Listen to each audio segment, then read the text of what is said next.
हम एक ऐसे टॉपिक पर बात करने जा रहे हैं जो सभी से रिलेटेड है। आप सभी उस टॉपिक से कहीं ना कहीं रिलेट करते हैं। आप करते हैं या आपका फैमिली मेम्बर या आपका छोटा भाई या आपका कोई कज़न, हर कोई इस फील्ड में है। इसीलिए आज मैंने इस फील्ड को चुना है और इस फील्ड पे आपसे बारे में बात करना चाहता हूँ। आप देखते होंगे कि आपके आस पड़ोस, आपके घर में खुद ही आपका कोई छोटा भाई या कोई भी इंजीनियरिंग किया हो। आप सोचते हैं इसको एम्प्लॉयमेंट क्यों नहीं मिल रहा है, ये क्यों अनएम्प्लॉयड बैठा है, तो इसके पीछे का कारण क्या है। आज हम उस टॉपिक पर बात करेंगे। क्या रीज़न है कि इतने सारे इंजीनियर्स आज अनएम्प्लॉयड है। क्या कारण है कि आपका छोटा भाई आज भी जॉब खोज रहा है, ना उसे जॉब मिल रही है और घर के ताने अलग ही मिलते हैं। तो आज हम इसी विषय पर बात करने जा रहे हैं। आज हम हर एक वो पहलू को जानने का कोशिश करेंगे।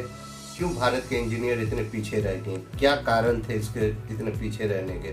आज वो हर एक पहलू को जानने और खंगालने की कोशिश करेंगे। मैंने इसके लिए काफ़ी रिसर्च किया और काफ़ी कुछ इन्फॉर्मेशन आपके लिए इकट्ठा की है, काफ़ी मेहनत लगाया। तो प्लीज़ इस वीडियो को पूरा ध्यान से देखें ताकि आप जान सकें कि भारत के इंजीनियर इतने पीछे रहने का मेन रीज़न क्या है। आपने देखा होगा न्यूज़ चैनल और यूट्यूब या इंस्टाग्राम में कि भारत के काफ़ी इंजीनियर बाहर जाके एक अच्छे सैलरी उठा रहे हैं, अच्छे लाइफस्टाइल जी रहे हैं। आप सोचते होंगे कि भारत के इंजीनियर बाहर जाके इतने अच्छे लाइफस्टाइल, इतने अच्छे सैलरी, हर फैसिलिटी, बट हमारे यहाँ ऐसा क्यों नहीं। मैं भी इंजीनियरिंग किया हूँ लेकिन मुझे तो ऐसा कुछ भी इधर नहीं मिलता। तो इसके पीछे कारण क्या है। चलिए इसी सारे डाउट्स को आज आपके बीच में रखता हूँ और सारे डाउट एक एक करके आपके क्लियर करते जाऊंगा कि क्या कारण है कि भारत के इंजीनियर आज भी ऐसे लाइफस्टाइल जीने पर भारत में ही क्यों मजबूर है और बाहर कंट्री के बाहर जाने के बाद उसकी लाइफस्टाइल कैसे चेंज हो जाती है। आज हर एक टॉपिक पर आपसे साथ पूरी डिटेल में इसकी चर्चा करूंगा। तो हमारे चैनल पर बने रहें और लाइक और सब्सक्राइब का बटन जरूर प्रेस करें। ये हमारे जो ज़्यादातर मिडिल क्लास के फैमिली होती है वो इस ट्रैप में ज़्यादा फंसते हैं कि रोड साइड कॉलेजों को ट्रैप में ज़्यादा फंसते हैं। जो हाई प्रोफाइल फैमिली है वो अपने बच्चों को IITian कराते हैं, नहीं तो फिर वो उसके बच्चे कोई अदर फील्ड में जाते हैं। बट हमारे जो मिडिल क्लास के फैमिली होते हैं वो ज़्यादातर लोड, अगर अब बेटा क्वालिफाई नहीं भी कर पाया, कोई अच्छा एग्ज़ाम क्लियर नहीं भी कर पाया, फिर भी इंजीनियरिंग तो कराना ही है। तो उसके लिए क्या करते हैं, वो रोड साइड कॉलेजेस को पकड़ते हैं। अपनी ज़िंदगी भर की मोटी कमाई का पैसा अपने शौक़ के कारण, जो बच्चा इंजीनियरिंग करना नहीं चाह रहा उसको भी ज़बरदस्ती इस फील्ड में उतारते हैं। खुद का तो सेविंग गवाते ही गवाते हैं और साथ में उस बच्चे के पूरा कैरियर को बर्बाद करते हैं। ये खास करके हमारे मिडिल क्लास फैमिली में ही होती है। अब अगर हाई क्लास में जाएंगे तो सुनेंगे उसका बेटा IITian निकाला, नहीं तो कहीं से MBA कर रहा है, नहीं तो कहीं से कुछ ना कुछ करता है, वो अपने लाइफ में आगे बढ़ता है। बट हमारा जो मिडिल क्लास का थिंकिंग है उसको बदलने की जरूरत। जो हमारे रोड साइड इंजीनियरिंग कॉलेज होते हैं वो सिर्फ अपनी प्रॉफिट के चक्कर में बच्चों को, कैरियर को वेस्ट करते हैं। उन्हें एडमिशन देते हैं, ना उन्हें स्किल दिया जाता है, ना उसे थ्योरी का स्किल दिया जाता है, कुछ भी नहीं, सिर्फ वो प्रॉफिट। वो 4 साल अपना टर्नओवर कंप्लीट करते हैं, उसके बाद वो बड़े बड़े शहरों, दिल्ली, मुंबई, बेंगलोर, इंडस्ट्रियल हब में भटकते रहते हैं। उन्हें जॉब नहीं मिलता है। उसके पीछे एक रीज़न भी है उन्हें जॉब ना मिलने के पीछे, क्योंकि उन जैसे कंपनी को जैसा रिक्वायरमेंट चाहिए उनके पास ना वो स्किल होता है, ना वो थ्योरेटिकल स्किल होता है। तो कंपनी को भी हायर करने में प्रॉब्लम होता है, जिस कारण हमारे इंजीनियर लोग इतने अनएम्प्लॉयड हैं। तो इस समस्या से हमें टैकल कैसे करना है। तो सबसे पहले तो हमारे पेरेंट्स को ये समझना चाहिए कि लड़का हो तो ऐसा ज़रूरी ना हो कि वो इंजीनियर ही बने, क्योंकि हमारा एक कल्चर में ऐसा घुस गया है कि लड़का है तो इंजीनियर। ऐसा बिल्कुल नहीं है। बहुत सारी चीज़ है, बहुत सारे फील्ड है।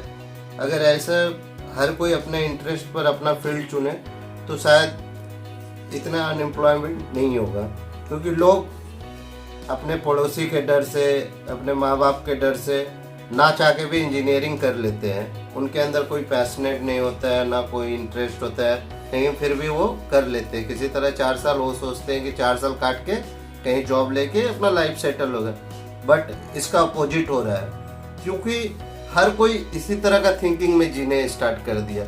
और हर कोई अगर ऐसा ही सोचेगा तो फिर प्रॉब्लम तो आने वाली है।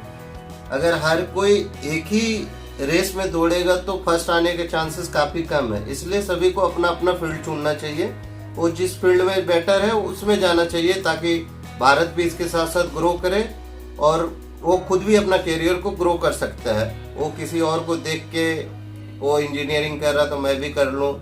और पेरेंट्स को इसका ध्यान रखना चाहिए कि मैं उसको, वो मेरा जो बच्चा है वो किस चीज़ में अच्छा है, मैं उसमें उसको डालने की कोशिश करूँ, ना कि दूसरे को देख के उसे भी सेम फील्ड में डालूं।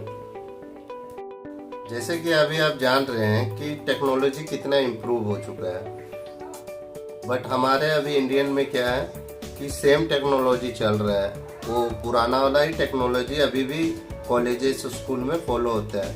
बट हमारे गवर्नमेंट को ये चाहिए कि अगर नया टेक्नोलॉजी अगर कहीं है तो उसको इम्प्लीमेंट करना चाहिए। कॉलेजेस में बच्चों को नया टेक्नोलॉजी पढ़ाना चाहिए, ताकि कंपनी को भी हायर करने में आसानी होगी।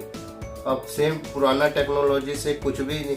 आप देखते होंगे कि आप जो कॉलेजेस में पढ़ते हैं वो आपको कंपनी में बहुत कम ही यूज में आता होगा, वो बेसिक सब यूज। अभी अब जैसे न्यूज़ में देखते होंगे कि अभी आर्टिफिशियल और रोबोटिक टेक्नोलॉजी कितनी तेजी से विकसित हो रही है, तो गवर्नमेंट को इस पर ध्यान देना चाहिए, ताकि हम भारत के युवा भी नया टेक्नोलॉजी सीख सकें और देशों के साथ खुद को कंपेयर कर सकते हैं। ये पुराना टेक्नोलॉजी वही घिसट पिसट पढ़ाई करके भारत का ना ग्रो होगा, ना यहाँ का युवाओं को ग्रो मिलेगा, ताकि भारत की युवाओं को आगे बढ़ने में मदद मिले और साथ साथ भारत भी ग्रो करे। और दूसरा चीज़ है कि भारत में आप देखते होंगे कि हमें वर्किंग आवर 6 डे का रहता है। In week we have to work 6 hour 6 day. Other country में ऐसा नहीं है। Other country for example Netherland, Switzerland, वहाँ पर वर्किंग 6 आवर का होता है। जैसे क्या होता है, उनके एम्प्लॉय के पास खुद के बारे में सोचने का टाइम मिलता है, वो खुद के बारे में सोच सकते हैं कि क्या करना है नहीं करना। बट हमारे यहाँ क्या है, morning duty 6 to 2, after duty come home and do your work. अगर लीस्ट आवर को अगर भारत में फॉलो किया जाता है तो एटलीस्ट 5 to 10% हमारा एम्प्लॉयमेंट और जनरेट होगा, क्योंकि कंपनियों को और भी आदमी चाहिए होगा, क्योंकि वो कंटिन्यू वर्क करने के लिए। बट भारत में 8 आवर का कल्चर है, इसीलिए हमारे भारत में ओनली 3 शिफ्ट चल पाती है। बट अगर 6 आवर का कल्चर अगर भारत में भी इम्प्लीमेंट किया जाता है तो हमारे यहाँ 4 शिफ्ट होंगे, तो एम्प्लॉयमेंट और भी ज़्यादा हो सकता है। ऐसा भारत सरकार को इस दिशा में भी सोचना चाहिए कि हम कैसे अपने इंजीनियरों को और काम दे सकें, और भी फैक्ट्रियों में किस तरह और मैन पावर को यूटिलाइज कर सकता है। इस विषय में भी भारत को सोचना चाहिए। भारत सरकार को अपने स्टार्टअप पर थोड़ा फोकस देना चाहिए। लो इंटरेस्ट रेट और लो डॉक्यूमेंट्स पर थोड़ा फोकस देना चाहिए, ताकि कोई भी युवा के अंदर अगर कोई स्टार्टअप चल रहा हो तो वो इजीली उससे इम्प्लीमेंट कर सकते हैं। भारत के लोग रिस्क लेने से डरते हैं। उसका मेन रीज़न यही है कि भारत में लोन लेना काफ़ी टफ है।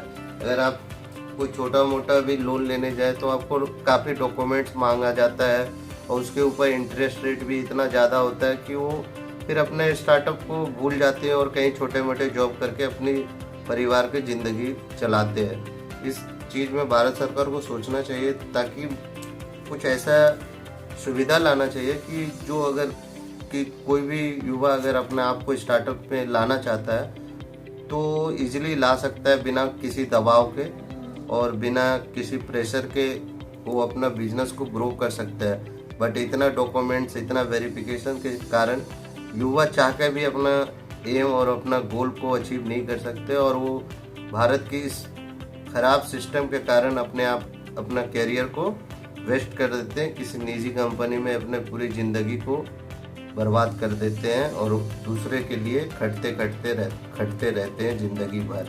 इस पर भारत सरकार को थोड़ा ध्यान देना चाहिए कि थोड़ा सा बैंकिंग सिस्टम में कुछ बदलाव लाना चाहिए, ताकि वो छोटे से छोटे लोग भी आराम से बैंक से कुछ लोन ले सकते हैं और खुद का स्टार्टअप कर सके।